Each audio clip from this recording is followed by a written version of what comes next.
Assalamualaikum warahmatullahi wabarakatuh. Bagaimana kabarnya kalian semua? Baik ya. Sebelum memulai pembelajaran pada kali ini, mari kita berdoa terlebih dahulu. Berdoa mulai. Bismillahirrahmanirrahim. Raditu billahi rabba wa bil islami dina wa bi muhammadin nabiyya wa rasula rabbi zidni ilma warzuqni fahma. Oke, jangan lupa kalian mengisi presensi di Google Classroom di kolom yang sudah Ibu sediakan. Seperti biasa, di setiap pembelajaran Ibu memberi kalian misi. Di pembelajaran kali ini, Ibu memberi 2 misi untuk kalian. Misi pertama, Ibu sampaikan di awal pembelajaran kali ini. Silahkan kalian buka Google Classroom di tugas individu. Misi pertama, kalian merangkum materi kita pada pertemuan kali ini, merangkum isi video kali ini. Dan misi yang kedua nanti akan Ibu sampaikan di akhir pembelajaran. Makanya jangan kemana-mana, tetap saksikan terus, tonton terus videonya sampai selesai. Pada pertemuan kali ini kita akan belajar tentang tokoh-tokoh dalam penyebaran dan perkembangan Islam di Nusantara. Tokoh-tokoh yang kita bahas kali ini adalah Wali Songo. Sebelum kita masuk materi, Ibu akan sampaikan tujuan pembelajaran kita kali ini. Tujuan pembelajaran pertama adalah siswa mampu menyebutkan Wali Songo beserta peranannya masing-masing. Yang kedua adalah siswa mampu menganalisis perjuangan dakwah Wali Songo. Yang ketiga, siswa mampu menjelaskan sejarah Wali Songo. Pasti kalian sering dengar kan kata Wali Songo. Wali Songo. Apa sih Wali Songo itu? Ada yang tahu? Saya tahu, Bu, saya. Wali Songo adalah 9 wali. Songo berasal dari bahasa Jawa yang artinya 9. Mereka adalah penyebar agama Islam di Pulau Jawa pada abad ke-14. Betul sekali. Lalu kenapa Wali Songo diberi gelar Sunan? Seperti Sunan Kalijaga, Sunan Bonang, Sunan Ampel. Kenapa ya kira-kira? Ada yang tahu? Saya tahu, Bu, saya tahu. Sunan berasal dari kata susuhunan yang artinya yang dijunjung tinggi atau panutan masyarakat setempat. Ada juga yang menyebut dengan kata suhunan yang artinya guru besar atau orang yang memiliki ilmu tinggi. Betul sekali. Nah, untuk lebih jelasnya lagi tentang Wali Songo dan peranan mereka dalam menyebarkan agama Islam di Nusantara, silakan kalian simak video berikut ini.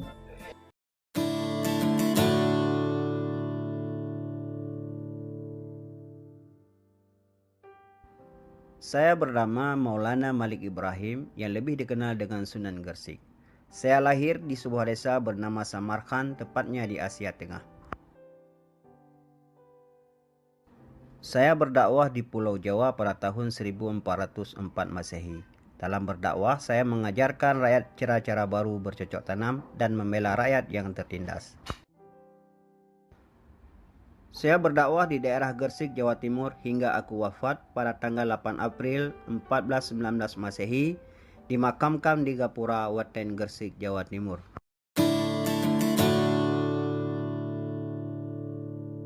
Aku lahir pada tahun 1401 Masehi dengan nama Raden Rahman.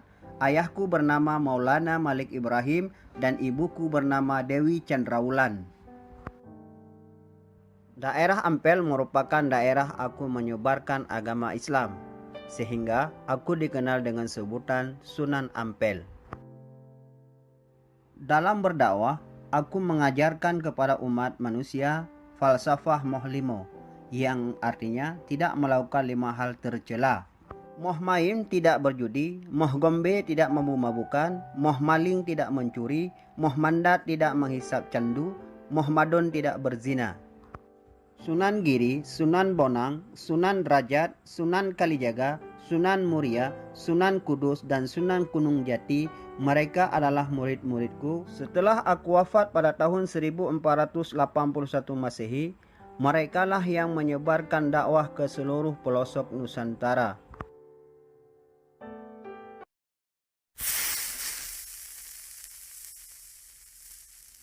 Namaku Raden Maulana Makdum Ibrahim.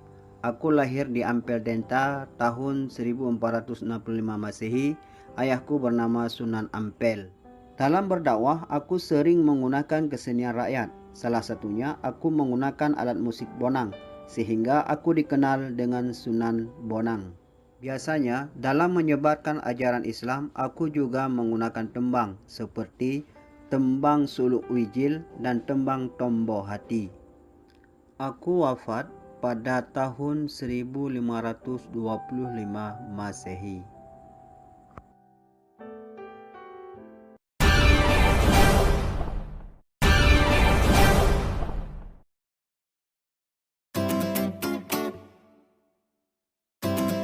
Aku lahir pada tahun 1442 Masehi dengan nama Raden Paku. Orang biasa memanggilku dengan Sunan Giri. Aku adalah putra Maulana Ishaq dan aku belajar agama di pesantren Sunan Ampel dan seperguruan dengan Sunan Bonang. Dalam berdakwah tidak hanya di Pulau Jawa saja, tetapi hingga wilayah timur Indonesia. Untuk menarik minat masyarakat, dalam berdakwah aku menggunakan berbagai metode, salah satunya lewat permainan dan tembang-tembang Islami. Aku wafat pada malam Jumat 24 Rabiul Awal tahun 913 Hijriah.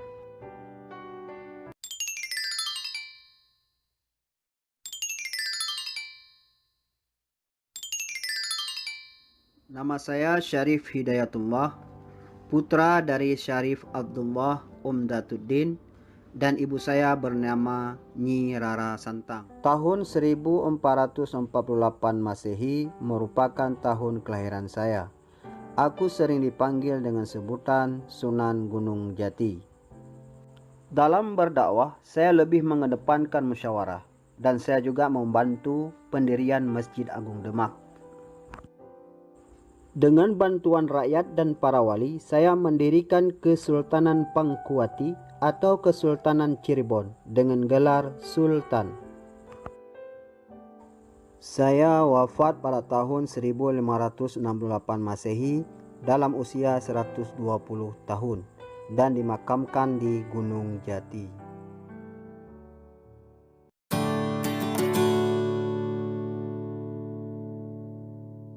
Aku bernama Raden Said, biasa dipanggil dengan sebutan Sunan Kalijaga.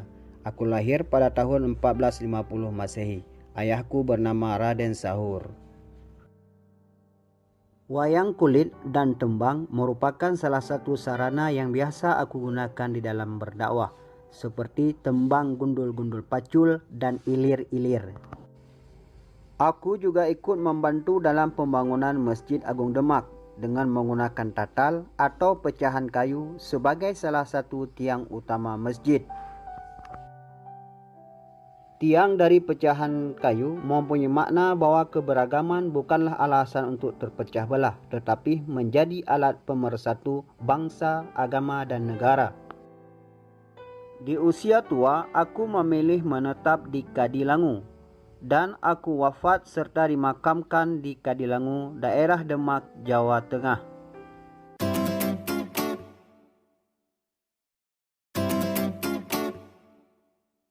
Nama saya Raden Umar Said, putra daripada Sunan Kalijaga. Saya biasa dipanggil dengan Sunan Muria. Tempat tinggal saya di Gunung Muria, Jawa Tengah. Dalam berdakwah, saya menjadikan desa-desa yang terpencil sebagai tempat menyiarkan agama Islam.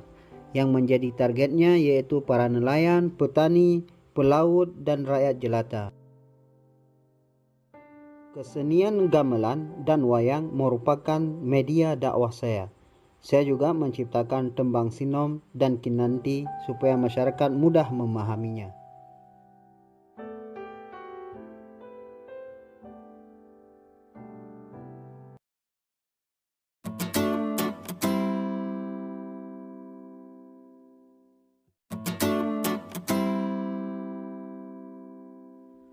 Saya lahir pada tahun 1470 Masehi dengan nama Raden Kasim atau sering disebut dengan Sunan Derajat. Saya merupakan putra daripada Sunan Ampel. Dalam berdakwah, saya lebih menekankan keteladanan dalam hal berperilaku yang terpuji, kedermawanan, kerja keras, dan peningkatan kemakmuran. Begitu juga dengan tema-tema dakwah, saya selalu menggunakan tema yang berhubungan dengan tolong-menolong dan gotong royong. Serta tak lupa juga saya mengajarkan dakwah melalui kesenian. Saya wafat di Sedayu, Gresik, Jawa Timur pada tahun 1522 Masehi, tepatnya pada pertengahan abad ke-16 Masehi.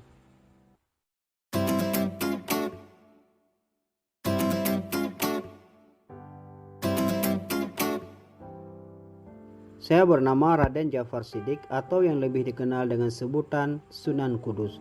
Saya merupakan putra daripada Raden Usman Haji.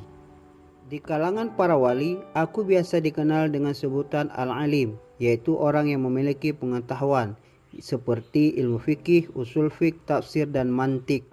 Cara saya berdakwah yaitu mendekatkan diri dengan rakyat dan tradisinya dengan cara-cara Islami, dan juga menyiarkan Islam kepada para penguasa. Saya wafat di Kudus, Jawa Tengah, tepatnya pada tanggal 5 Mei 1550 Masehi, pada usia 150 tahun.